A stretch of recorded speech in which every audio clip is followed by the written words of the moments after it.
மீண்டுமாக உங்கள் அனைவரையும் ஆண்டவராக இயேசு கிறிஸ்துவின் நாமத்திலே நான் மகிழ்ச்சியுடன் வாழ்த்துகிறேன். கர்த்தர் உங்களோடு இருப்பாராக, உங்களை ஆசீர்வதிப்பாராக.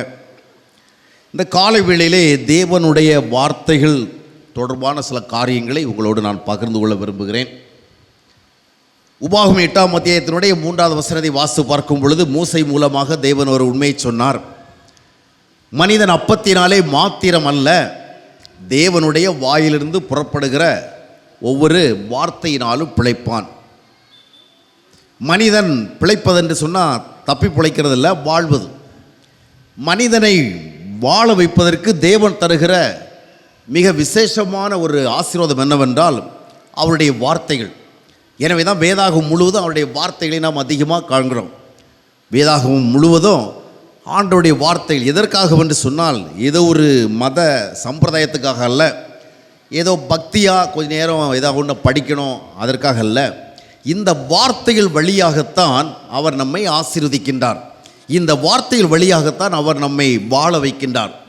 இந்த வார்த்தைகளுக்கு செவி கொடுக்கும்படியே நம்மை அழைக்கிறார். சங்கீதம் 81 8ஆம் வசனம், 11ஆம் வசனம், 13ஆம் வசனம் இவற்றையெல்லாம் நீங்கள் வாசித்து பார்க்கும் பொழுது, என் ஜனங்கள் எனக்கு செவி கொடுத்தால் நலமாக இருக்குமே என்று சொல்லி தேவன் அங்கலாய்ப்போடு பேசுகிறத பார்க்க முடியும். என் ஜனங்கள் எனக்கு செவி கொடுத்தா எவ்வளோ நலமாக இருக்கும் தெரியுமா?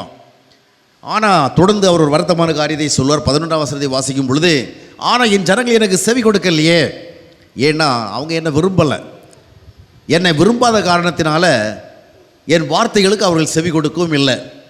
இன்னும் 13ஆம் வசனத்தை வாசிக்கும் பொழுது, என் ஜனங்கள் எனக்கு செவி கொடுத்து அவள் என்னுடைய வழிகளில் நடந்தால் எவ்வளோ நலமாக இருக்கும், நான் அவர்களை எவ்வளவாய் ஆசீர்வதிப்பேன், எவ்வளோ உயர்த்துவேன், அவரை எவ்வளவா நான் திருப்தியாக்குவேன். என்ன செய்வது? வார்த்தைகளுக்கு செவி கொடுக்கவில்லையே.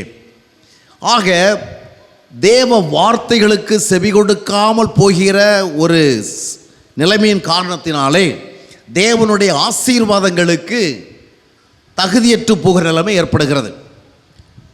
வேதம் முழுவதும் பார்க்கும் பொழுது தேவன் எல்லாவற்றை விட அவருடைய வார்த்தையை தான் முக்கியத்துவப்படுத்துகிறார். உபாகமம் 28ஆம் அத்தியாயத்தை வாசித்து பார்க்கும் பொழுது அங்கே தெளிவாக சொல்லப்பட்டிருக்கிறது. மோசே தெளிவாக சொல்லுகிறார், இன்று உனக்கு கற்பிக்கப்படுகிற இந்த கட்டளைகளை கற்பனைகளை நீ கவனமாக கேட்கணும். கேட்டுவிட்டு அதன்படி நீ செய்வதற்கு கவனமாக இருக்கணும். அந்த மாதிரி செஞ்சால் நான் உன்னை வாலாக்காமல் தலையாக்குவேன், கீழாக்காமல் மேலாக்குவேன், போகையிலும் வருகையிலும் ஆசீர்வதிக்கப்பட்டிருப்பாய், உன் கையின் பிரயாசங்களை ஆசீர்வதிப்பேன், வானம் பொழியும் பூமி செழிக்கும், கடன் கொடுப்பாய் கடன் வாங்க மாட்டாய், ஒருவனுக்கு முன்பாய் எதிர்த்து நிற்பதில் இவ்விதமாக 14 ஆசீர்வாதங்களை அங்கே சொல்லுகிறார். வார்த்தைகளின்படி வாழுகிற பொழுது 14 ஆசீர்வாதங்கள். ஆனால் அதற்கு பிறகு நிறைய வசனங்கள் இருக்குது. வார்த்தைகளுக்கு செவி கொடுத்தா 14 ஆசீர்வாதம். ஆனால் அதற்கு பிறகு பார்த்தீங்கன்னு சொன்னால், அதுக்கு பிறகு தான் ஏகப்பட்ட வசனம் வருது. எவ்வளோ இருக்குது தெரியுமா? மொத்தம் 68 வசனம். உபாகம் 28 14 வசனம் ரொம்பவும் ப்ளீஸிங்காக இருக்கும், ரொம்ப அப்பீலிங்காக இருக்கும், ரொம்ப பிரியப்படத்தக்கதாக இருக்கும். உன்னை அப்படி ஆசீர்வதிப்பேன், இப்படி ஆசீர்வதிப்பேன், அவிதம் செய்வேன். ஆனால் அடுத்தது 54 வசனம் வருது. 54 வசனம் என்ன சொல்லுகிறது? இந்த மாதிரி இந்த வார்த்தைகளை நீ கேட்டு அதுபடி நடக்காமல் போயிட்டா, நான் சொல்கிறேன் கேளு நல்லா அப்படின்னு உட்கார வச்சு சொல்கிறாரு பாருங்க. எத்தனை வசனம்? 54 வசனம். என்ன சொல்லுது? 14 சுருக்கமாக சொன்னால், ரொம்ப விவரமாக சொல்லாமல் சுருக்கமாக சொன்னால் 14 வசனம் என்ன சொல்லுதுன்னா, நீ வார்த்தைகளுக்கு செவி கொடுப்பேன்னா உருப்படுவேன், வார்த்தைகளுக்கு செவி கொடுக்காமல் போகிற உருப்பட மாட்டேன், அவ்வளோதான். இந்த 54 வசனம் என்ன சொல்லுன்னா, நீ உருப்பட மாட்டேன். எதுன்னா வார்த்தைகளுக்கு செவி கொடுக்கல. நான் சொல்கிற வார்த்தை ரொம்ப மென்மையான வார்த்தை, உருப்பட மாட்டேன்னு. ஆனால் அந்த 54 வசனத்தை பார்த்தீங்கன்னு சொன்னால் ரொம்ப டெரிபிளாக இருக்குங்க. பைபிளுக்குள்ளே இவ்வளவெல்லாம் வசனம் இருக்குன்னு நம்ம நினைக்க தகுந்த விதமாக ரொம்ப டெரிபிளாக இருக்கும். அது என்னங்க, வார்த்தைக்கு செவி கொடுக்கலாம் அவ்வளோவா நமக்கு பயமுறுத்துறது அவ்வளோ பெரிய தண்டனையா? ஆனால் தேவனுடைய நீதி அவ்விதமாகத்தான் இருக்கிறது. அருமையானவர்களே, வார்த்தைக்கு செவி கொடுத்தால் ஆசீர்வாதம், வார்த்தைக்கு செவி கொடுக்காவிட்டால் சாபம். ஆசீர்வாதங்கள் 14 விதங்களிலே வருகிறது, சாபங்களோ 54 விதங்களில் வருகிறது. ஆக ஆவிக்குரிய வாழ்க்கை என்பது ஏதோ கடவுள் ஒருத்தர் இருக்கிறாரு, அவர் ரொம்ப பெரியவர், அவருடைய தயவு நமக்கு வேணும், அவருடைய உதவி நமக்கு வேணும் அப்படிங்கிற ஒரு நம்பிக்கை சார்ந்து ஒரு கோயிலுங்கிற இடத்துல போயிட்டு அவருக்கு ஒரு வழிபாடு செய்கிறதில்ல. அவருக்கு ஒரு வணக்கம் செலுத்துறதில்ல, ஒரு தொழுகை செலுத்துறதில்ல. 2 பாமாலை பாடி 2 கீர்த்தனை பாடி கடமை முடிஞ்சப்பா போயிட்டே இருப்போம், கடவுள் நம்மளை ஆசீர்வதிப்பார் அப்படின்னு போகிறதில்ல.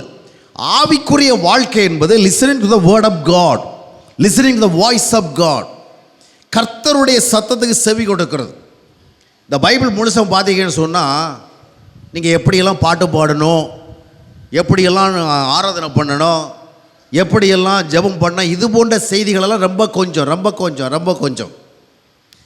இவ்வளோ பெரிய பைபிளுக்குள்ளெல்லாம் சொல்லப்பட்டிருக்கேன்னு சொன்னால், நாம் எப்படி ஆண்டவரை புரிஞ்சிக்கணும், எப்படி ஆண்டவரை பார்க்கணும், அவரை எப்படி அண்டர்ஸ்டாண்ட் பண்ணிக்கணும், அவருக்கு முன்பாக நம்ம எப்படி நடந்துக்கணும், எப்படி நாம் பேசணும், எப்படி நம்முடைய சுபாவங்களை வச்சுக்கணும், எந்த விதமான நடத்தையோடு இருக்கணும், எந்த விதமான ஒழுங்குகளை பின்பற்றணும், உலகத்தில் எந்த விதமான உறவு முறைகளோடு இருக்கணும், இந்த மாதிரிப்பட்ட சமாச்சாரங்களை தான் அதிகமாக இந்த பைபிள் சொல்லுது.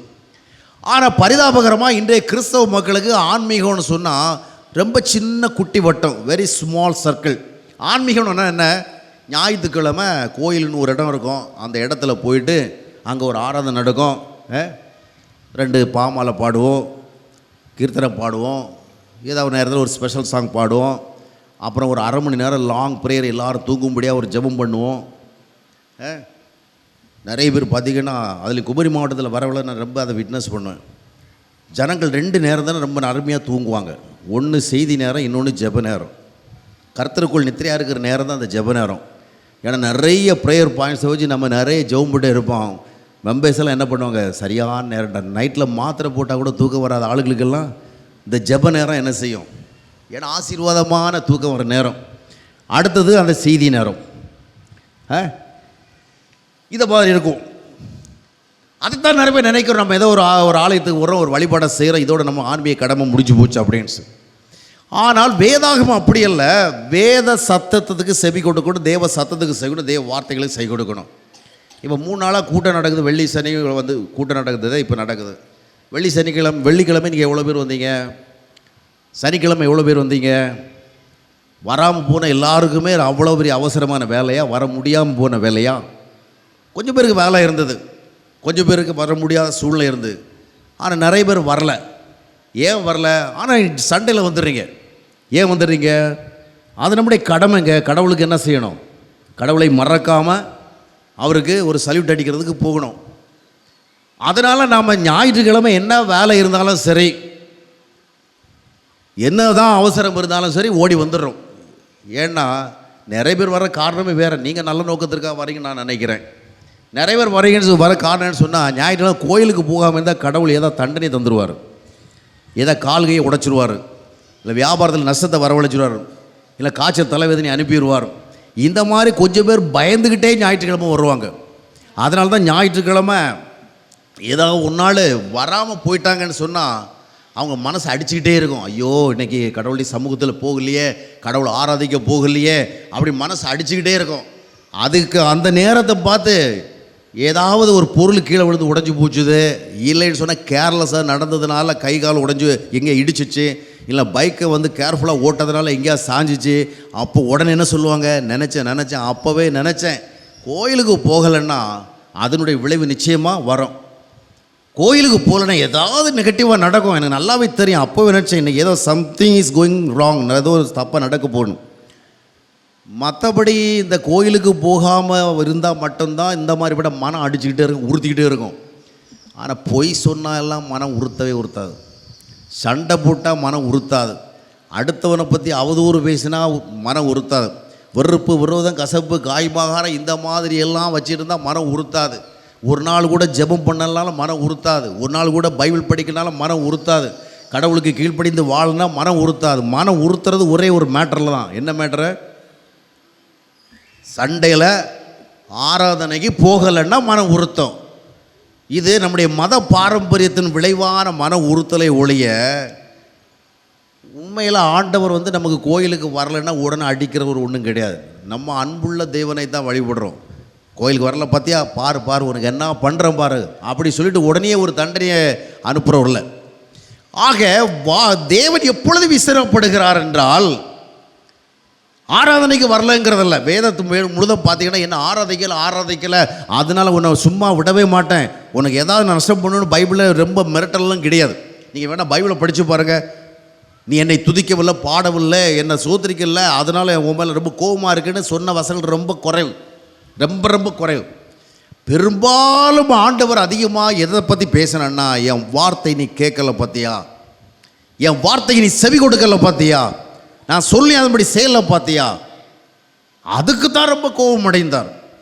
ஏசாயா தீர்க்கதரிசி புஸ்தகம் 1ஆம் அத்தியாயத்தினுடைய 11ஆம் வசனத்திலிருந்து 16, 17 வசனங்கள் வரையிலும் வாசித்து பார்க்கும் பொழுது அவங்க நல்லா ஆராதனை பண்ணுறாங்க, நல்லா பாட்டு பாடுறாங்க, நல்லா ஸ்தோத்திரம் பண்ணுறாங்க, மாதப்பிறப்பை கொண்டாடுறாங்க, கம்யூனியனை எல்லாம் ஆசரிக்கிறாங்க, வருடப்பிறப்பை ஆசரிக்கிறாங்க, ஓய்வு நாள் கொண்டாட்டத்தை செய்கிறாங்க, ஜெபம் பண்ணுறாங்க, காணிக்கை கொடுக்குறாங்க, எல்லாம் ஆராதனையோடு பக்தியோடு சம்மந்தப்பட்ட எல்லா காரியங்களும் நல்லாவே செய்கிறாங்க. ஆனால் ஆண்டவர் ஏசாயா தீர்க்கதரிசியை கூப்பிட்டு சொல்கிறாரு, தப்பார் இதெல்லாம் எனக்கு பிடிக்க மாட்டேங்குது, இதெல்லாம் எனக்கு அரோசிகமாக இருக்குது, அருவருப்பாக இருக்குது, வெறுப்பாக இருக்குது, இதையெல்லாம் வேண்டான்னு சொல்லுப்பா, அவங்கள ஜெபம் பண்ண வேண்டான்னு சொல்லுப்பா, இனி நீ எவ்வளவு நீள ஜெபம் பண்ணாலும் கேட்க மாட்டேன்ப்பா. நான் சொல்கிறது பைபிளில் இருக்குது. நீங்கள் மிகுதியாக ஜெபம் பண்ணினாலும் நான் கேட்க மாட்டேன். ஏசாயா தீர்க்கதரிசி புஸ்தகம் 1ஆம் அத்தியாயத்தினுடைய 15 வசனம். நம்ம நினைக்கிறோம் நம்ம ஜெபம் பண்ண நிச்சயம் அவர் கேட்டுதாகணும், அவருக்கு வேறு வழி கிடையாது அப்படின்னு. இல்லை, நீளமாக ஜெபம் பண்ணாலும் கேட்க மாட்டேன்ட்டார். ஏன் மாட்டேன்ட்டார்னா, தொடர்ந்து வர வசனங்களை வாசிக்கும் பொழுது உங்களை சுத்தம் பண்ணுங்க, மேக் யுவர் செல்ஃப் க்ளீன், உங்களை சரி பண்ணுங்க, உங்கள் வாழ்க்கையை சரி பண்ணுங்க, என் வார்த்தையை கேளுங்க, என் வார்த்தையின்படி செயல்பட முன் வாருங்க, வார்த்தை முக்கியத்துவம் கொடுங்க. அதற்கு முக்கியத்துவம் கொடுக்காதபடிக்கு நீ மாதப்பிறப்பு கொண்டாடி என்ன பிரயோஜனம், ஓய்வு நாள் ஆசரித்து என்ன பிரயோஜனம், பாடல் பாடி என்ன பிரயோஜனம், பெருசாக ஜெபம் பண்ணி என்ன பிரயோஜனம், நோ யூஸ்.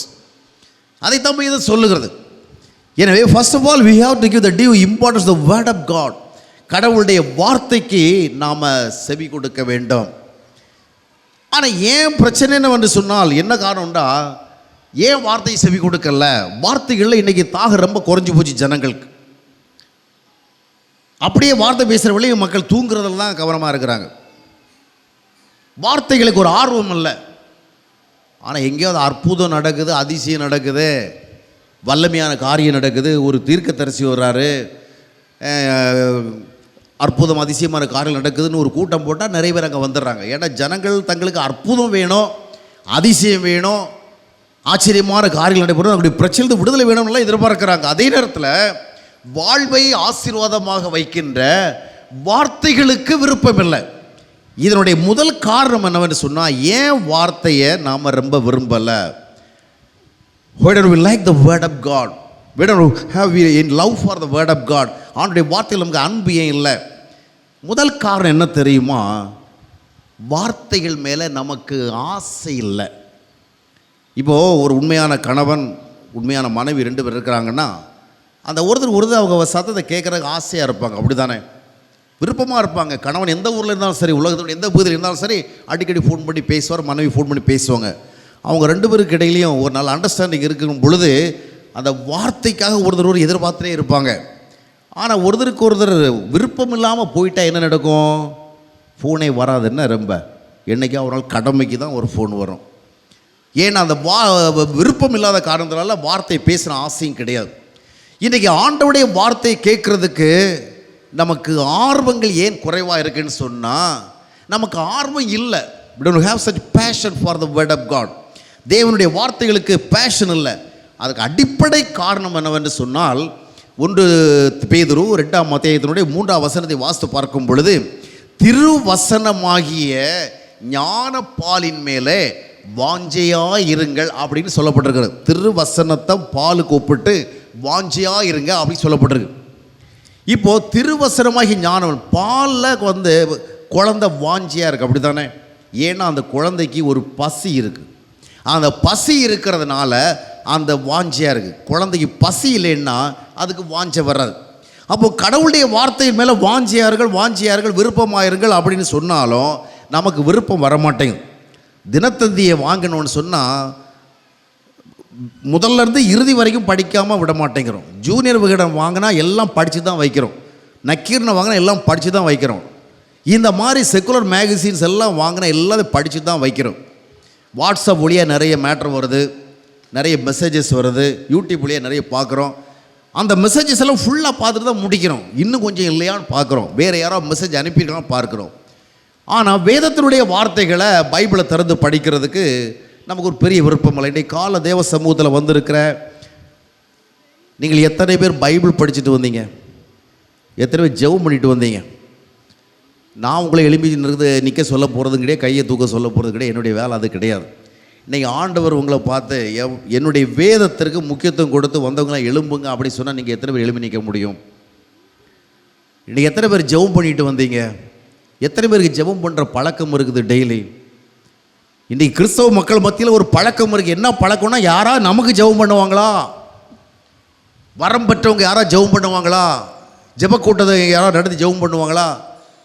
ஆனால் எனக்கு ஜெபம் பண்ண தெரியாது. யாராவது ஜெபம் பண்ணுவாங்களா அப்படி சொல்லிட்டு மற்றவர்களுடைய ஜெபத்தை தான் எதிர்நோக்கி இருக்கிறார்கள். எனவே தான் பெரும்பாலான ஊழியக்காரங்கள் அற்புதத்தினால், உங்கள் அதிசயத்தினால், உங்கள் அற்புத நம்பர் அந்த மாதிரிலாம் போட்டு ஜனங்கள் மத்தியில் அவர்களை தவறாக வழி நடத்துகிறதை பார்க்க முடிகிறது. ஒரு உண்மையான கிறிஸ்தவன், அவன் கிறிஸ்தவனாக இருந்தால் காலைல எழும்பணுன்னா அவனுடைய முதல் ஜாப் எதுவாக இருக்கும்? ஃபர்ஸ்ட் கமிட்மெண்ட் எதுவாக இருக்கும்? அவன் வேதத்தை வாசிப்பான். காலை எழுந்தோடனே நம்ம பெட் காஃபி எதிர்பார்க்குறோம் இல்லையா? காஃபி எதிர்பார்க்குறோம். இப்போ அதெல்லாம் மாறி போச்சு. காலை எழும்பணுன்னா மக்கள் வந்து டீ குடிக்கிறாங்களோ காஃபி குடிக்கிறாங்களோ முதலாவது எதை திறந்து பார்க்குறாங்க சொல்லுங்கள்? எல்லாருக்கும் தெரியும். காலை எழுந்தவுடனே செய்கிற வேலை என்ன? ஃபோனில் ஏதாவது வந்திருக்குதா? வாட்ஸ்அப் மூலமாக ஏதாவது வந்திருக்குதா? ஃபேஸ்புக் மூலமாக ஏதாவது வந்திருக்கா? ஏதாவது அவங்களுடைய ஸ்டேட்டஸ் எல்லாம் போட்டிருக்காங்களா? அவங்க எந்த ஸ்டேட்டஸில் இருக்கிறாங்க, எங்கே போனாங்க, வந்தாங்க, என்ன சாப்பிட்ருக்காங்க, எங்கே இருக்கிறாங்க, இந்த மாதிரி ஏதாவது வந்துதா? இல்லை எவனாவது விசித்திரமாக ஏதாவது ஒரு நியூஸை எடுத்து போட்டிருக்கானா? இதைத்தான் நம்ம முதலாக திறந்து பார்க்குறோம். ஆனால் உண்மையான கிறிஸ்தவர் என்றால் காலையிலே தன்னுடைய வாழ்க்கையிலே அந்த வேத வார்த்தைகளுக்கு முக்கியத்துவம் கொடுப்பான். தேவனை நோக்கி ஜெபிப்பதற்கு முக்கியத்துவம் கொடுப்பான். ஜெபிக்காத கிறிஸ்தவன் செத்த கிறிஸ்தவன். அவன் ஆவிக்கு நிலைமை செத்து இருக்கிறான். தினமும் தேவ சமூகத்தில் போதுமான நேரங்களை செலவிட முடியாத அளவிற்கு உங்களுக்கு நேரம் இல்லைன்னு சொன்னால் நேரங்கள் சபிக்கப்பட்டிருக்கிறதுன்ற அர்த்தம். ஆண்டவர் நமக்கு 24 மணி நேரத்தை கொடுத்துருக்கிறார். எனக்கு டைம் இல்லைங்க, நான் எங்கே போய் ஜெபம் பண்ணுறது அப்படின்னு நம்ம சொல்லுவோன்னு சொன்னால் அது ஒரு சபிக்கப்பட்ட ஒரு வாழ்க்கை. ஏன்டா 24 மணி நேரத்தை நமக்கு ஆண்டவர் கொடுத்துருக்கிறார். மேட்டர் அது இல்லைங்க. ஏன் ஜெபம் பண்ண முடியலை? ஏன் பைபிள் வாசிக்க முடியலை? பிரசங்கெல்லாம் செய்கிற பொழுது, போதனைகள் கேட்கும் பொழுது பைபிள் படிக்கணும், ஜெபம் பண்ணணுங்கிற ஒரு சிந்தனை வருது. ஆனால் வீட்டுக்கு போனால் இந்த ஸ்மார்ட் ஃபோன் மேலே இருக்கிற ஈர்ப்பில் 1000ல் 1 மடங்கு கூட அந்த பைபிள் மேலே நம்ம ஈர்ப்பு வரமாட்டேங்குது. காரணம் என்ன? பேசிக் ரீசன் என்னன்னு சொன்னால், வேத வார்த்தை என்பது ஆவிக்குரியது.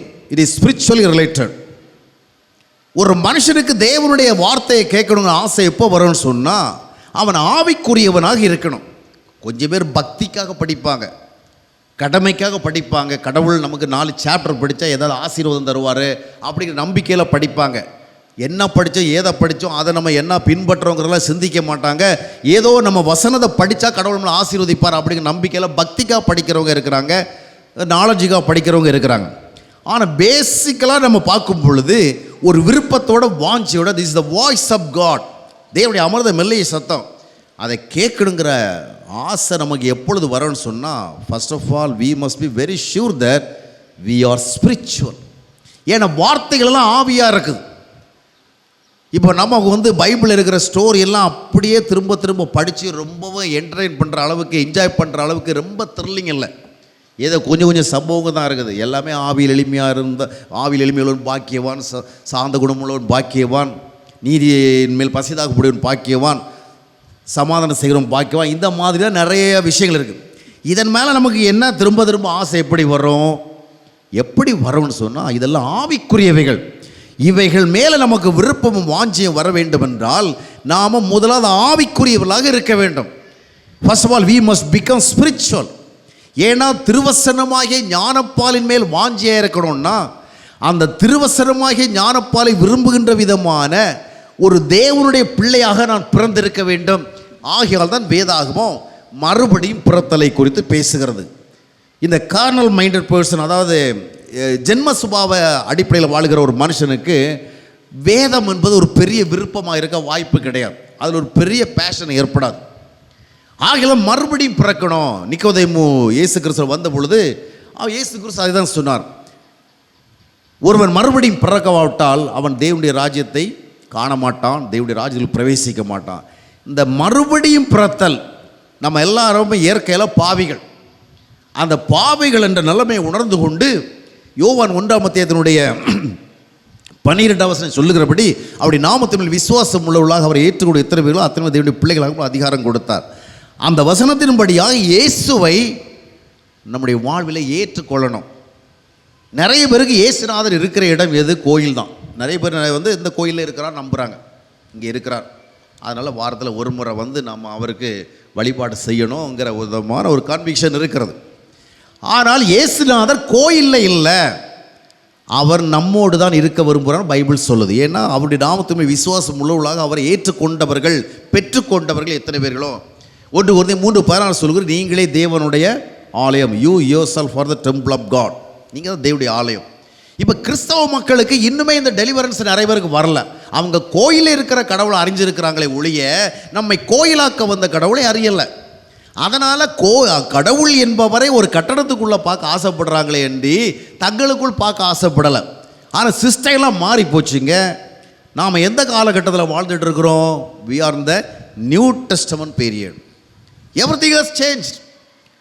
புதிய ஏற்பாட்டில் என்ன பார்க்குறோன்னா, கோயிலில் கடவுள் இல்லை, தேவாலயத்தில் கடவுள் இல்லை.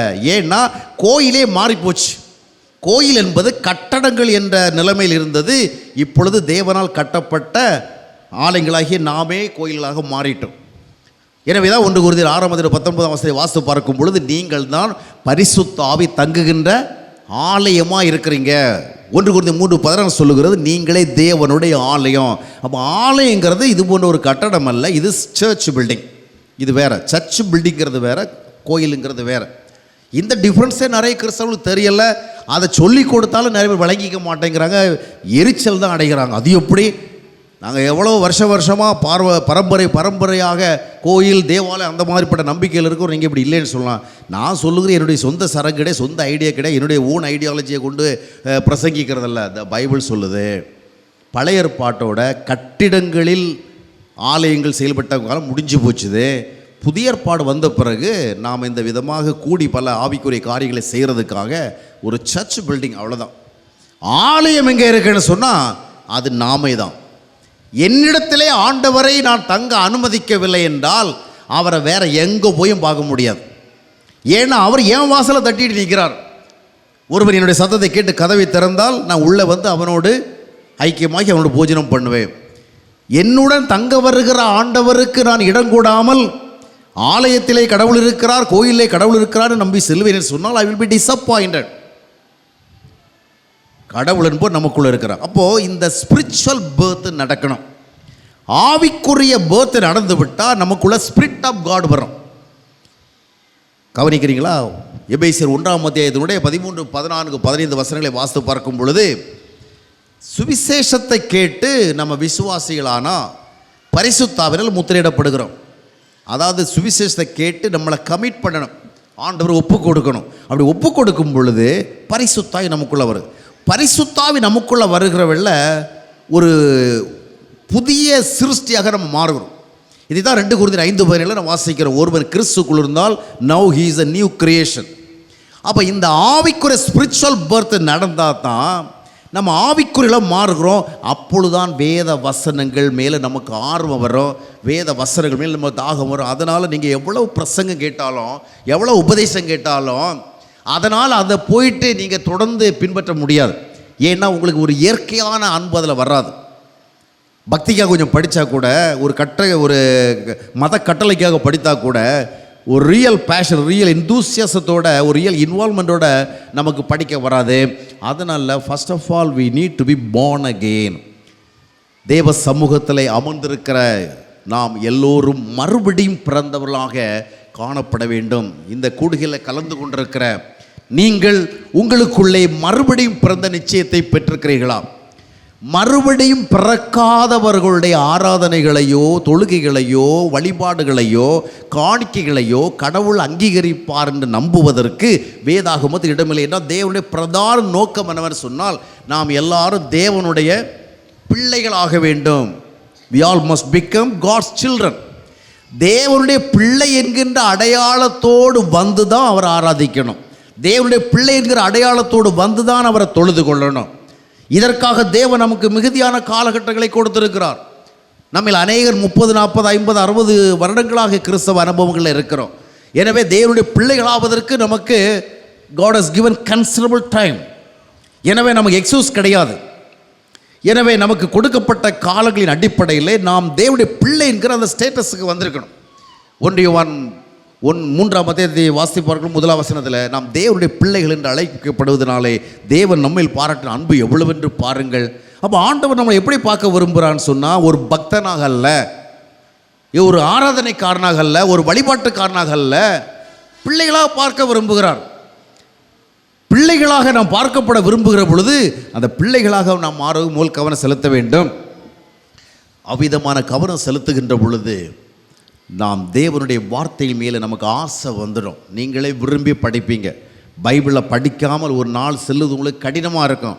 உண்மையான கிறிஸ்தவர்கள், உண்மையான கிறிஸ்துவை அறிந்தவர்கள் ஒரு நாள் பைபிள் படிக்காமல், அதாவது பைபிளை கடமையாக படிக்கிறதில்ல, பைபிளை படித்து கர்த்தருடைய சத்தத்தை கேட்கிற ஒரு அனுபவத்தை உணராமல் கடந்து போக மாட்டாங்க. அவங்களுக்கு அன்னீசியாக இருக்கும். ஏன்னா அவங்க ஸ்பிரிச்சுவல். எனவே நாம் ஆவிக்குரியவர்களாக பிறந்திருக்கிறோமா? பிறந்திருந்தால் வேத வசனங்கள் மேல் நமக்கு ஆசை வரும். அந்த வார்த்தைகளை தேடுவோம், அந்த சத்தங்களுக்கு நம்ம செவி கொடுப்போம். திருச்சபை என்பது வேத வார்த்தைகளுக்கு முதலிடம் கொடுக்க வேண்டும். திருச்சபைக்கு நம்ம வருவதில் மிக முக்கியமான ஒரு நோக்கம் என்னவென்று சொன்னால், தேவனுடைய வார்த்தை அங்கு பிரசங்கிக்கப்படும். எனவே தான் தீமோத்தேயுக்கு அப்போஸ்தலன் பவுல் எழுதுகிற பொழுது, சமயம் வாய்த்தாலும் சரி வாய்க்காமல் இருந்தாலும் சரி திருவசனத்தை நீ ஜாக்கிரதையோடு பிரசங்கம் பண்ணு. திருச்சபையில் நம்ம எப்படி பாடுறோம், எப்படி ஆராதனை பண்ணுறோங்கிறத விட என்ன தேவ வார்த்தையை பிரசங்கிக்கிறோம். அதனால தான் ஊழிய நிலைமையில் இருக்கிற எந்த ஒருவரை குறித்து அப்போஸ்தலன் பவுல் சொல்லுகிற பொழுது, ஒரு ஆராதனை மட்டும் நடத்திட்டு போகிறவர்களாக இருக்கக்கூடாது, ஒரு வழிபாடு மட்டும் நடத்த தெரிந்தவர்கள் அல்ல ஊழியக்காரர்கள். ஊழியக்காரங்கள் யாருன்னு சொன்னால், they must be very smart in teaching, they must be very smart in preaching. அவங்க தேவ வார்த்தையை கொண்டு வரணும். சபை தலைவர்களுடைய ஒழுங்குகளை குறித்து பைபிள் சொல்லுகிற பொழுது, அவன் போதக சமர்த்தனாக இருக்க வேண்டும். ஏன்னா ஜனங்களுக்கு ரொம்ப முக்கியமாக தேவை என்னவென்னு சொன்னால், ஒரு வழிபாடு நடத்துறதில்ல, தேவனுடைய வார்த்தை கேட்கறது. எனவே திருச்சபைகளுக்கு வருகிற பொழுது நம்மை உணர்வதற்கேற்ற வார்த்தைகளை நம்ம கேட்கணும். நம்மிலே சீர்திருத்தங்கள் தேவை என்பதை அறிய வைக்கிற வார்த்தைகளை நம்ம கேட்கணும். நம்முடைய வாழ்க்கையிலே மாற்றங்களை ஏற்படுத்துகிற வார்த்தைகளை நம்ம கேட்கணும். தேவனோடு நெருங்கி போக தூண்டுகிற வார்த்தைகளை கேட்கணும். இந்த வார்த்தைகளை நாம் கேட்கிற அனுபவம் இல்லை என்று சொன்னால், நம்முடைய திருச்சபை போக்குவரத்துகள் எல்லாம் ஒரு மத சம்பிரதாயமாக இருக்குமே ஒன்றி அது மீனிங்ஃபுல்லாக இருக்காது. எனவே we have to give more importance to the word of God. அந்த இம்பார்ட்டன்ஸை நம்ம கொடுக்கணும்னு சொன்னால், நமக்கு ஒரு நேச்சர் உருவாகணும். நாமளே டிசைட் பண்ணுறதில்ல, born again எக்ஸ்பீரியன்ஸ். எனவே மறுபடியும் பிறந்தவர்களாக நாம் காணப்படுகிறோமா? இரண்டாவது பகுதிக்கு செல்வோம். இப்போ கொஞ்சம் பேர் பார்த்தீங்கன்னு சொன்னால் வார்த்தையிலேயே ஒரு நாட்டம் கிடையாது. சிலருக்கு ஞாயிற்றுக்கிழமை வீட்டில் போய் இந்த பைபிளை வச்சாங்கன்னா அடுத்த ஞாயிற்றுக்கிழமை தான் பைபிளை ஞாபகம் வரும்.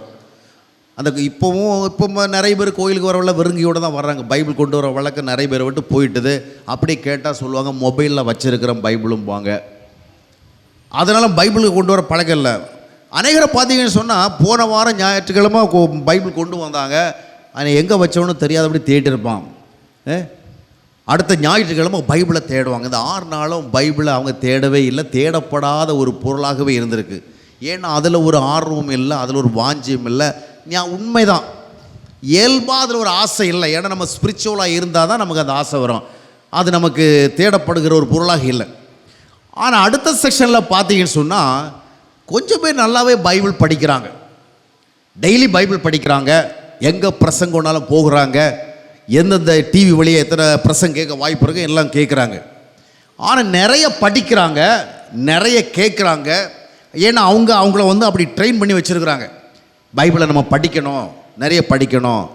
பைபிள் சம்மந்தமாக எந்த கேள்வி கேட்டாலும் பதில் சொல்லுவாங்க. பைபிள் குயிஸ் நடத்தினா அவங்க நிச்சயம் ப்ரைஸ் வாங்குவாங்க. நாங்கள் நடத்துகிற ஒரு ஒன் டே ரிட்ரீட்டில் பார்த்தீங்கன்னா ரெகுலராக நான் அங்கே நடத்தும். அதில் முன்பு இப்பொழுதல்ல, முன்பெல்லாம் பார்த்தீங்கன்னா பைபிள் குயிஸுக்குன்னு 1 மணி நேரம் செலவு பண்ணோம், நிறைய கேள்வி கேட்போம். கொஞ்ச காலத்துக்கு பிறகு எனக்கு அதில் ரொம்ப நாட்டமில்லை, நான் அதை விட்டுட்டேன். அப்போ ஒரு சில சகோதரிகள் வந்து என்கிட்ட வந்து கம்ப்ளைண்ட் பண்ணாங்க, நீங்கள் என்ன அந்த பைபிள் குயிஸ் நடத்துறது இல்லை, அது நடத்துறது ரொம்ப அவசியம் இல்லை அப்படின்னு சொல்லுவாங்க. ஏன்னா அவங்களுடைய பிரைம் கன்சர்ன் என்னென்னு சொன்னால் பைபிள் குயிஸ் நடத்தி பரிசு வாங்கணும். வார்த்தையெல்லாம் கேட்க விருப்பம் கிடையாது, பிரசங்கக்கெல்லாம் விருப்பம் கிடையாது. அவங்க பைபிள் நிறைய படித்து வச்சுருப்பாங்க, அது அடிப்படையில் கேள்வி கேட்டால் அவங்க அதுக்கு டக்கு டக்குன்னு பதில் சொல்லுவாங்க, ப்ரைஸை வாங்கிட்டு போகணும். இந்த ப்ரைஸ் வாங்குறது அவங்களுக்கு குறி. இதையெல்லாம் பார்த்து வச்சு தான் வேண்டான்னு விட்டுவிட்டேன், நம்ம நேரத்தை வீணாக்கக்கூடாது அப்படின்ட்டு. இவங்க பார்த்தீங்கன்னா பைபிளை படிக்கிறவங்க கவர் டு கவர் படிச்சிருப்பாங்க. சிலர் சொல்லுவாங்க, நான் 8 முறை படித்திருக்கிறேன், 15 முறை படித்திருக்கிறேன், 22 முறை படிக்கும், கவர் டு கவர் படிச்சிருப்பாங்க. ஆனால் என்ன படித்து என்ன பிரயோஜனம்? பைபிளை குறித்து நல்ல நாலேஜ் இருக்குது, they have the very good knowledge about the scripture. ஆனால் அந்த நாலேஜ் வாழ்க்கையில் செயல்படலை, அந்த வார்த்தைகள் தன்னுடைய வாழ்க்கையில் செயல்படலை. ஓசியா தீர்க்கதரிசி புஸ்தகம் 8:12 வாசித்து பார்க்கும் பொழுது ஓசியா மூலம் ஆண்டவர் சொல்லுவார், என்னுடைய வேதத்தின் மகத்துவங்களை அவர்களுக்கு நான் எழுதி கொடுத்தேன், அவர்களும் அதை அந்நிய காரியமாக எடுத்துக்கொண்டாங்க. அது அவங்களுக்கு தொடர்பில்லாத விஷயமாக எடுத்துக்கொண்டாங்க. ஆனால் இவர்கள் அப்படிப்பட்டவர்கள் அல்ல. they give more importance to reading of the scripture. வார்த்தைகளை வாசிக்க ரொம்ப கவனம் செலுத்துகிறாங்க. பைபிள்லேருந்து எந்த கேள்வி கேட்டாலும் உடனே பதில் சொல்லுவாங்க.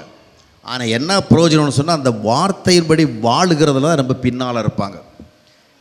பைபிளை எவ்வளோ தெரிஞ்சு வச்சுருக்கிறோம், அதில் இந்த எத்தனை கேள்வி பதிலளிக்கிறோங்கிறது முக்கியம் இல்லைங்க. ஏன்னா ஆண்டவர் பள்ளிக்கூடம் நடத்தலை, நம்ம பரீட்சை எழுதி பாஸ் பண்ணுறது. வார்த்தைகள் எதற்க என்று சொன்னால் அதை வாழ்வின் முறையாக்குவதற்கு, வாழ்ந்து காட்டுவதற்கு. இன்னைக்கு ஒரு கூட்டம் பேர் பார்த்தீங்கன்னு சொன்னால் பைபிளுடைய வார்த்தைகளெல்லாம் தெரிஞ்சு வச்சுருப்பாங்க. நான் கூட சில நேரத்தில் பிரசங்கம் பண்ணுற வேளை பிரசங்கம் பண்ணி முடித்த உடனே ஒரு சிலர் கூட்டத்திலேருந்து வந்து சொல்லுவாங்க, நீங்கள் இந்தந்த வசனத்தெல்லாம் சொன்னீங்க, இந்தந்த டாப்பிக்கெல்லாம் சொன்னீங்க, இந்த வசனத்தை சொன்னால் நல்லா இருந்திருக்குமே, இந்த வசனத்தை நீங்கள் மறந்துட்டீங்களே, இந்த போர்ஷன் வந்து ஏதாவது சொல்லியிருக்கலாமேன்னு அவர்களுக்கு தெரிந்த வசனத்தையெல்லாம் எனக்கு வந்து சொல்லுவாங்க. நான் என்னென்ன வசனத்தை சொன்னனோ அதையெல்லாம் கவனிக்க மாட்டாங்க, நான் எதையெல்லாம் சொல்லலையோ அதை வந்து அவங்க ஞாபகப்படுத்தி எங்களுக்கு சொல்லிகிட்டு இருப்பாங்க. அந்த அளவுக்கு ஸ்கிரிப்சர் நாலேஜ், பைபிள் நாலேஜ் இருக்கும். ஆனால் அந்த நாலேஜ் வாழ்க்கையில் செயல்படாது, அது குணாதிசயங்களாக மாறலை, அது கீழ்ப்படிவாக மாறலை, அதை பயன்படுத்தலை. ஆக ஒரு கூட்டம் பேருக்கு வார்த்தை மேலே விருப்பமே இல்லை, ஏன்னா அவங்க ஸ்பிரிச்சுவலே கிடையாது. இன்னொரு கூட்டம் பார்த்தீங்கன்னு சொன்னால் வார்த்தையை படித்து வச்சுருக்கிறாங்க, அறிஞ்சிருக்கிறாங்க, ஒரு நாள் கூட பைபிள் படிக்க போகிறது கிடையாது. ஆனால் அந்த வேதாகம் சொல்லுகின்ற சத்தியத்தின்படி வாழ்வதோ மிஸ்ஸிங். வார்த்தைகள் பயன்படுத்தப்படவில்லை. இந்த தாளந்து ஊமையில் பார்த்தீங்கன்னு சொன்னால் 5 தாளந்து 3 தாளந்து வாங்கினவெல்லாம் அதை யூஸ் பண்ணான். 1 தாளந்து வாங்கினவன் என்ன பண்ணான்னு சொன்னால் அதை வந்து அவன் அழிக்கலை, அதை வேஸ்ட் பண்ணலை. என்ன பண்ணான்னா பத்திரமா வச்சுட்டு பத்திரமா ரிட்டர்ன் பண்ணிட்டான். எப்பா நீர் கொடுத்த தாளந்து உம்மிட்டத்திலே கொடுக்குறான் அப்படின்னு. அவன் அந்த தாளந்தை வந்து வேஸ்ட் பண்ணலை, வீணாக்கலை, அழிக்கலை, ஆனால் உபயோகிக்கலை. அவன் அழித்து போட்டான் என்பதற்காக அவனுக்கு தண்டனை கிடைக்கல. அந்த ஊமையின்படி பார்க்கும் பொழுது அவனை புறம்பான இருளை கை காலம் கட்டி புறம்பான இருளை தள்ளும்படியே சொல்லப்படுகிறது. அந்த பனிஷ்மெண்ட் எதுக்குன்னு சொன்னால் ஒரு தாளந்தை வேஸ்ட் பண்ணி போட்டான், அதுவல்ல முக்கியம், அந்த தாளந்தை பயன்படுத்தாமல் போயிட்டான், அழிக்கவில்லை.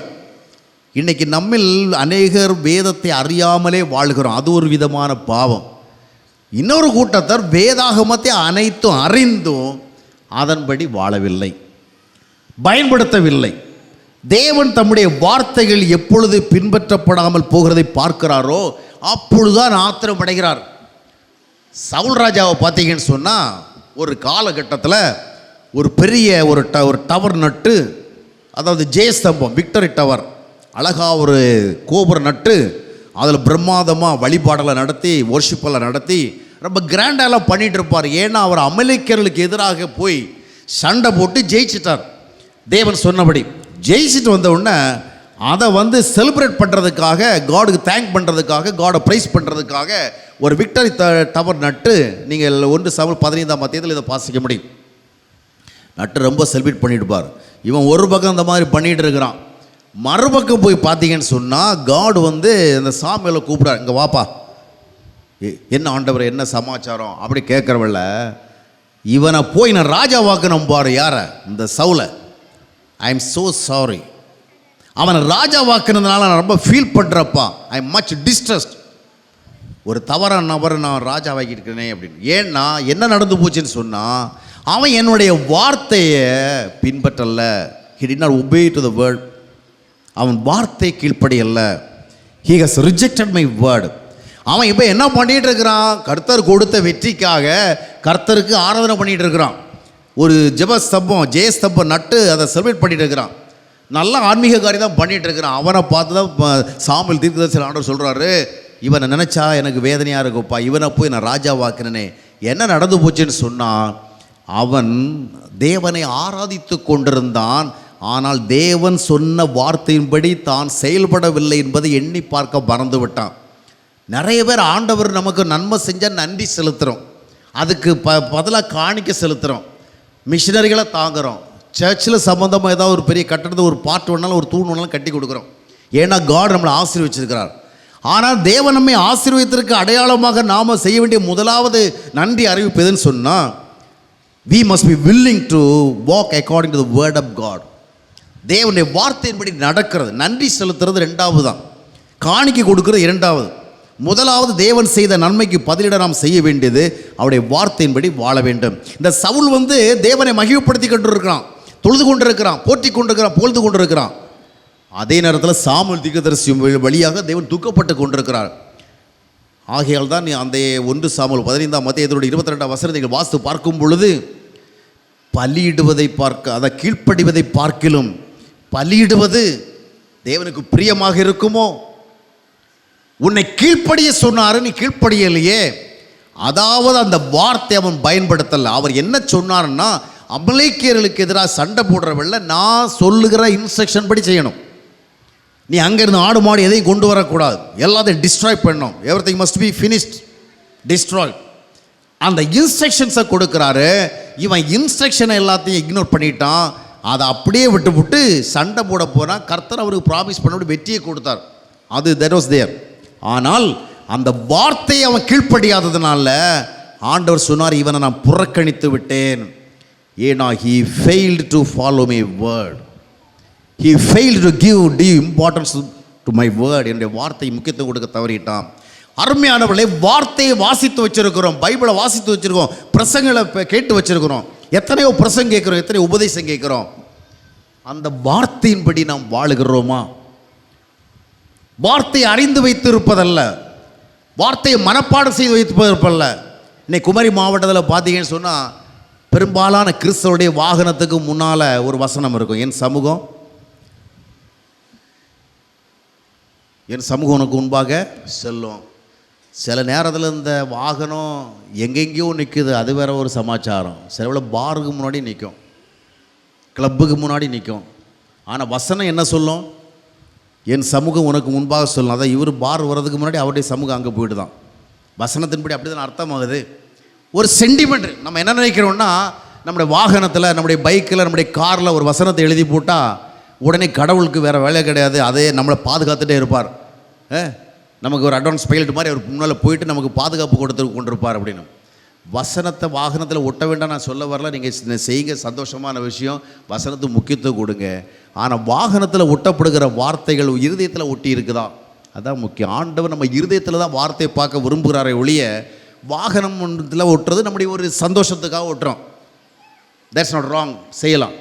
ஆனால் வசனத்துக்கு முக்கியம் கொடுத்து வாழாதவர்கள் ஒரு சென்டிமெண்ட்டுக்காக ஸ்டிக்கர் ஓட்டுறது, வீடு முழுவதும் வசனம் ஏசு 25 சில வீடுகளில் போனால் ஒரே சிலுவை படமும் ஏசு 25 வசனம் தான் இருக்கும். ஏன்னா அந்த வசனத்தை பார்த்துக்கிட்டு பிசாசு ஓடிடுவான். இன்னும் கொஞ்சம் பேர் பார்த்தீங்கன்னா கிறிஸ்தவ சென்டிமெண்ட்டு பார்த்தீங்கன்னா, இந்த பிற மதத்தவர்களெல்லாம் பார்த்தீங்கன்னா தூங்க போகிற வேலை தொடப்பக்கிட்டே எடுத்து தலைப்பக்கத்தில் வச்சுருப்பாங்க, பழைய செருப்பு தூக்கி தலைப்பக்கத்தில் வச்சுருப்பாங்க. ஏன்னா அது அவங்களுடைய ஒரு நம்பிக்கை. பிசாசு நைட்டில் வந்து தொல்லை கொடுக்க வந்தால் இந்த செருப்பை பார்த்துக்கிட்டு இந்த தொடப்பக்கிட்டையை பார்த்துட்டு அவன் போயிடுவான் அப்படின்னு. நம்ம கிறிஸ்தவங்க அந்த மாதிரிலாம் மூட பழக்கங்களுக்கெல்லாம் போகிறது கிடையாது, மூட நம்பிக்கை கிடையாது. இவங்க என்ன பண்ணுவாங்க, அவங்க வைக்கிற மாதிரி வைக்க மாட்டாங்க. இவங்க பைபிளை தூக்கி வச்சுருவாங்க, பைபிளை படிக்க மாட்டாங்க, பைபிள் வார்த்தையின்படி வாழ மாட்டாங்க. ஆனால் இரவில் பிசாசு தொல்லை இருக்குது. ஏன்னா இவங்க எண்ணமெல்லாம் சித்தப்பா பில்லி சூன்யம் பண்ணி வச்சுருப்பார், பெரியப்பா பில்லி சூன்யம் பண்ணி வச்சுருப்பார், அவர் ஏவல் அனுப்பியிருப்பார், இவர் மந்திரம் பண்ணியிருப்பார். இதே சிந்தனையில் இருக்கிறாங்களா? அதில் வர ஊழியக்காரெல்லாம் இந்த மாதிரி யாரோ ஒருத்தர் உங்களுக்கு பில்லி சூன்யம் பண்ணி வச்சுருக்கான்னு சொல்லிட்டு போடுறாங்களா? அதனால் எதுக்கும் பாதுகாப்புக்காகவும் என்ன பண்ணுவாங்க, பைபிளை கொண்டு தலைப்பக்கம் வச்சுட்டு படுப்பாங்க. அதனால் கெட்ட சொப்பனை வராமல் இருக்கும் அப்படின்ட்டு. ஆனால் பிசாசானவன் பார்த்திங்கன்னா இவங்கள பார்த்து ரொம்பவும் சிரிப்பான். ஏன்னா அவன் பைபிளை பார்த்தெல்லாம் பயப்படுற ஆள் கிடையாதுங்க. யார்? பிசாசு பைபிளை பார்த்து பயப்படுற ஆள் கிடையாது. ஏன்னா நம்ம விட கத்தோலிக்க கிறிஸ்தவர்களை விட, புராட்டஸ்டன்ட் கிறிஸ்தவர்களை விட, பெந்தைகோஸ்து கிறிஸ்தவர்களை விட பைபிளை ரொம்ப கவர் டு கவர் ரொம்ப தெளிவாக வெல் வெர்ஸனாக படித்து வச்சுருக்கிறது யார் தெரியுமா? சொல்லுங்கள், சாத்தான். அதனால் நீங்கள் பைபிளை தலைப்பக்கம் வச்சிங்கன்னு சொன்னால் உங்களை வீழ்த்துறதுக்கு அதுக்குள்ளே ஏதாவது வசனம் இருக்குன்னு அவன் தேடி என்ன செய்வான், எடுப்பான். நீங்கள் பைபிளை வச்சு கொடுத்தா. அதனால தான் பைபிளில் இருக்கிற வசனத்தை காமிச்சா இயேசுநாதத்திலே பேசினான். எனவே பைபிளெல்லாம் வச்சுட்டு பிசாசை துரத்த முடியாது. வசனம் எங்கே இருக்கணும்னா வாகனத்துலேயும் வீட்டிலையும் ஸ்டிக்கர்லையும் இல்லை, வசனம் இருதயத்தில் வரணும். அல்ல, நம்முடைய இருதயமாகிய பலகையில் எழுதப்பட வேண்டும். எனவே ஒரு கூட்டம் மக்கள் வார்த்தையை பயன்படுத்தவில்லை. அது ஒரு தாளந்தை போல பயன்படுத்தப்படாமல் போகிறது. சவுல் அந்த வார்த்தையை பயன்படுத்தவில்லை. எனவே நான் அவனை ராஜாவா இராதபடிக்கு புறக்கணித்தேன் என்று சொன்னார். மூன்றாவது பகுதிக்கு போவோம். இதெல்லாம் சரிதான். சில நேரங்களில் நாம் பைபிளில் படிக்கிற வார்த்தைகளை, போதனைகளில் கேட்குற வார்த்தைகளை எல்லாம் பயன்படுத்த தான் நினைக்கிறோம். வசனங்களை என்ன படித்தோமோ, வார்த்தை என்ன படித்தோமோ அதை செயல்படுத்த விரும்புகிறோம். நல்ல நல்ல விஷயங்கள்லாம் பைபிள் சொல்லுது. சாந்தமாயிரு, உண்மையாயிரு, ஒழுக்கமாயிரு, பொறுமையாயிரு, நீதியாயிரு, சகிப்புத்தன்மையோடு இரு, அன்பாக இரு, வெறுப்பு இல்லாமல் இரு, பணாசை இல்லாமல் இரு. இந்த மாதிரி நிறைய விஷயங்களை, நிறைய டீச்சிங்ஸ் எல்லாம் படிச்சுட்டு அதை மாதிரி நம்ம கொஞ்சம் வாழ முற்படுறோம். முடிய மாட்டேங்குது. அப்படி தானே? முடிய மாட்டேங்குது. Practical truth. பைபிள் படிக்கலாம் சார், பைபிள் சம்மந்தமாக கேட்கலாம், பைபிள் சம்மந்தமாக படிக்கலாம். அதை எங்கே சார் பின்பற்ற முடியுது, ஃபாலோ பண்ண முடியலை? ஏன் ஃபாலோ பண்ண முடியலைன்னு சொன்னால், இப்போது மூலச்சல்ல நிறைய மரம் செடிகளெல்லாம் ரொம்ப இயற்கை சூழல் நல்லா அருமையாக இருக்குது. இங்கே உள்ள நுழைஞ்ச உடனே நல்ல இயற்கை சூழல். இங்கே மாமரம் எல்லாம் வளருங்க, பலா மரம் வளரும், வாழை மரம் வளரும், புளிய மரம் வளரும், இந்த மாதிரி நிறைய மரம் வளரும். உங்கள் ஊரில் தேயிலை செடி வளருமா? காஃபி கொட்டையை போட்டாங்க வளருமா? சொல்லுங்கள். ஊரை விட்டு கொடுத்து பேசக்கூடாதுங்கிற மாதிரி யோசனை பண்ணால் வேறு விதமாக பதில் சொல்லுவீங்க. இந்த நீலகிரியில், ஏற்காட்டில், கொடைக்கானலில், ஊட்டியிலலாம் வளருகிறதே காஃபி. அதை உங்கள் ஊரில் வளர்க்க முடியுமா? உங்கள் ஊரில் வாழை மரம் தான் வளரும், புளிய மரம் தான் வளரும், மாமரம் தான் வளரும், இது மாதிரி மரம் தான் வளரும். நல்ல செடி கொடிகள்லாம் வளரும், நல்ல பூச்செடிகள்லாம் வளரும். ஆனால் காஃபி செடி வளராது, தேயிலை செடி வளராது. ஏன்னா இது எவ்வளவு நல்ல நிலமாக இருந்தாலும் தேயிலை செடியும் காஃபி செடியும் வளர்க்க வைக்கிற அந்த இயற்கைத்தன்மை இந்த நிலத்துக்கு கிடையாது. அது அங்கே தான் வளரும். அதுபோல் நாம் தேவனுடைய வார்த்தைகள் என்கிற விதையை பெற்றுக்கொண்டாலும் இந்த இருதயம் அந்த விதையை பெற்றுக்கொண்டு அதை முளைப்பிக்க மறுக்கிறது, அதை வளர வைக்க மறுக்கிறது, அது கனி கொடுக்க வைக்க மறுக்கிறது. காரணம் என்னன்னு சொன்னால், அடிப்படை மாம்சீக நேச்சர் மாறலை. முதலாவது பார்த்தோம், ஏன் வார்த்தை மேல் ஆசை இல்லை, ஆவிக்குரியவர்களாக மறுபடியும் பிறக்கல. அது மாதிரி நம்முடைய ஹார்ட் மாறணுங்க. இந்த ஹார்ட் எப்படிப்பட்டதுன்னு பைபிள் சொல்லு தெரியுமா? நான் பிரசங்கத்தை முடிக்க போகிறேன். எரேமியா தீர்க்கதரிசி புத்தகம் 17ஆம் அத்தியாயத்தினுடைய 9ஆம் வசனத்தை வாசித்து பார்த்தீங்கன்னு சொன்னால், எல்லாவற்றை பார்க்கலும் திருக்குள்ளதும் மகா கேடுள்ளதாங்க இந்த இருதயம். இந்த இருதயத்தில் நல்ல விஷயங்கள் எல்லாம் வளரவே வளராது. உபதேசத்தை கேட்கும், அறிவுரையை கேட்கும், தத்துவத்தை கேட்கும், ரசிக்கும். ஆனால் இட் கேனாட் ஃபாலோ. ஏன்னா அந்த இருதயத்துக்கு அந்த தன்மையே கிடையாது. இந்த இருதயத்தில் வாழை மரம் நடலாம், பனை மரம் நடலாம், தென்னை மரம் நடலாம், புளிய மரம் நடலாம். ஆனால் தேயிலை செடியை நட்டால் வளராது. ஆக நமக்கு அறிவு, ஞானம், புத்தி இது மாதிரி நிறைய காரியங்களெல்லாம் நம்முடைய இருதயத்தில் வளர்றதுல. ஆனால் தேவனுடைய வார்த்தைகளை பின்பற்ற முடியாது. காரணம் என்னன்னு சொன்னால், இந்த இருதயம் மாற்றப்பட வேண்டும். எனவே தான் எசேக்கியா தீர்க்கதரிசி மூலம் ஆண்டவர் சொன்னால் 36ஆம் அத்தியாயத்தினுடைய 26ஆம் வசனத்தை வாசித்து பார்க்கும் பொழுது, நான் உங்களுடைய கல்லான இருதயத்தை எடுத்து போட்டு உங்களுக்கு சதையான இருதயத்தை கொடுப்பேன். நம்ம எவ்வளவு தான் பைபிள் படித்தாலும் எவ்வளவு தான் போதனைகள் கேட்டாலும் அவளை பின்பற்ற விரும்பினாலும் அதற்கென்று ஒரு இருதயம் வேணும். அந்த இருதயம் இல்லாதபடிக்கு நம்முடைய முயற்சிகளினாலெல்லாம் கர்த்தருடைய வார்த்தையை பின்பற்ற முடியாது. So first of all this heart is to be replaced. என்னுடைய இருதயம் தேவ வார்த்தைகள் மேல் தாகமுள்ள இருதயமா? என்னுடைய இருதயம் தேவ வார்த்தைகளை பயன்படுத்த விரும்புகிற ஒரு இருதயமா? என்னுடைய இருதயம் தேவனுடைய வார்த்தைகளின்படி வாழ என்ற ஒரு இருதயமா என்பதை ஆராய்ந்து பார்க்கும் பொழுது உண்மையை கண்டறிய முடியும்.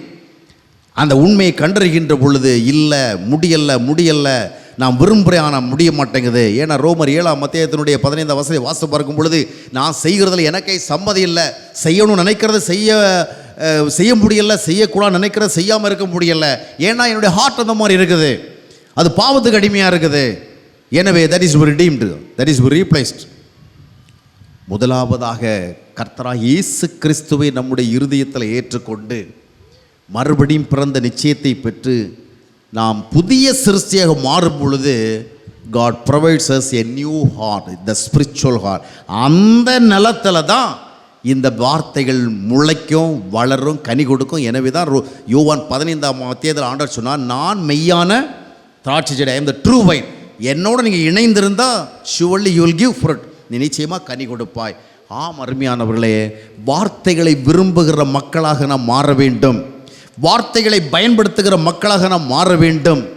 வார்த்தைகளின் அடிப்படையில் கனி கொடுக்கிற மக்களாக நாம் மாற வேண்டும். இவைகள் சுய விருப்பங்களினால் நிறைவேறாது. அடித்தளத்தில் இருதயம் மாற வேண்டும், நம்முடைய வாழ்க்கை மாற வேண்டும், நம்முடைய சிந்தனைகள் மாற வேண்டும். கர்த்தரால் நமக்குள்ளே ஒரு கிரியை நடப்பிக்கப்பட வேண்டும். நாம் எவ்வளவுதான் தியாலஜி படித்தாலும் எல்லாம் மூளைக்கு தான் போகும். இந்த இருதயம் மாற்றப்பட்டால் தான் கர்த்தருடைய வார்த்தை வரும். மற்றதெல்லாம் அங்கே இந்த பிரெயினில் தான் வந்து செட் ஆகும். நிறைய நாலேஜ் இருக்கும். நிக்கோதேமுக்கு நிறைய நாலேஜ். ஆனால் ஆண்டவர் சொன்னார், இந்த நாலேஜை வச்சு நீ பரலோக ராஜ்யத்துக்கு போக முடியாதுப்பா. First of all you must be born again. ஆம் அருமையான சகோதர சகோதரிகளே, கர்த்தருடைய வார்த்தையால் தான் வாழ்வு வருகிறது. கர்த்தருடைய வார்த்தையால் தான் உண்மையான தேவ ஆசீர்வாதம் வருகிறது. அதன் மேல் ஒரு விருப்பம் வர வேண்டும், அதை பயன்படுத்த ஆர்வம் வர வேண்டும், அதை பெற்று கனி கொடுக்கிற நிலைமை வர வேண்டும். அதற்கு ஒரே ஒரு வழிதான் உண்டு. நம்முடைய இருதயம் ஆவிக்குரிய இருதயமா இல்லையா என்பதை ஆராய்ந்து பார்த்து கர்த்தருக்கு ஒப்பு கொடுத்து, ஆண்டவரே உம்முடைய வார்த்தையை விரும்புகிற, பயன்படுத்துகிற, அதன் அடிப்படையில் கனி கொடுக்கிற ஒரு நல்ல இருதயத்தை எனக்கு தாரும்னு ஜெபிக்க வேண்டும். அப்பொழுது வார்த்தை விரும்பப்படும், செயல்படுத்தப்படும், கனி கொடுக்கும், வாழ்வு ஆசீர்வதிக்கப்படும். அதுதான் தேவனால் ஆசீர்வதிக்கப்படுவதற்கான வழி. கண்களை மூடி நாம் ஜெபிக்கலாம். அன்பானவர்களே, ஜீவ நீரோடை யூடியூப் சேனலை சப்ஸ்கிரைப் செய்திடுங்கள். சப்ஸ்கிரைப் பட்டனை கிளிக் செய்து பெல் சின்னத்தையும் கிளிக் செய்து தினமும் புத்தம் புதிய தேவ செய்திகளை உடனுக்குடன் பெற்றிடுங்கள்.